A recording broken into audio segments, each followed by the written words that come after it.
तो आइए दोस्तों देखते हैं भाषा को, पढ़ेंगे जानेंगे भाषा के कितने रूप होते हैं, लिपि किसे कहते हैं। तो आइए भाषा को समझते हैं। भाषा किसे कहते हैं? तो जिसके द्वारा मनुष्य अपने मन की बातों को लिखकर या बोलकर दूसरे पर प्रकट करता है, उसे भाषा कहते हैं। भाषा एक साधन है, भाषा एक साधन है जिसकी सहायता से हम अपनी बात को दूसरे पर प्रकट करते हैं, दूसरे तक पहुंचा पाते हैं। भाषा के कितने रूप होते हैं? तो 3 रूप होते हैं, मौखिक, लिखित और सांकेतिक। तो आइए मौखिक भाषा को जानते हैं। जो कुछ मुख से बोला जाए तथा कानों से सुना जाए उसे मौखिक भाषा कहते हैं। जैसे भाषण देना, कविता सुनना, टेलीफोन पे बात करना, यह सब भाषा का मौखिक रूप है।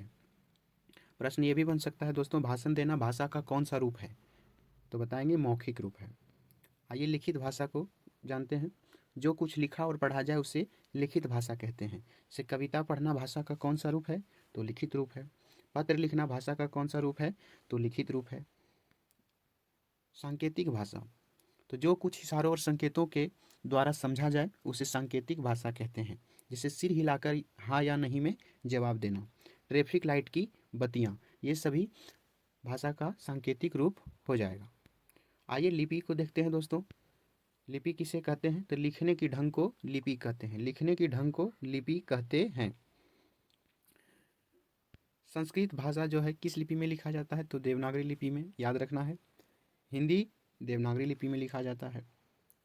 अंग्रेजी रोमन लिपि में लिखा जाता है। नेपाली देवनागरी लिपि में लिखा जाता है।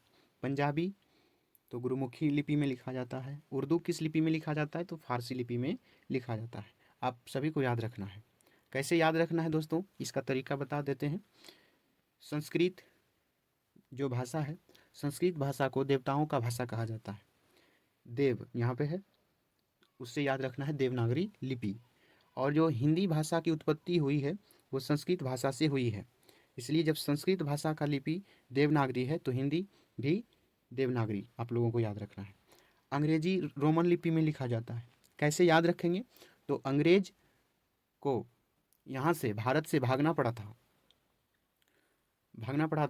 तो यहाँ से भागा था कैसे? रो रो कर भागा था। तो उससे याद रखेंगे अंग्रेजी जो भाषा है किस लिपि में लिखी जाती है? तो रोमन लिपि में लिखी जाती है।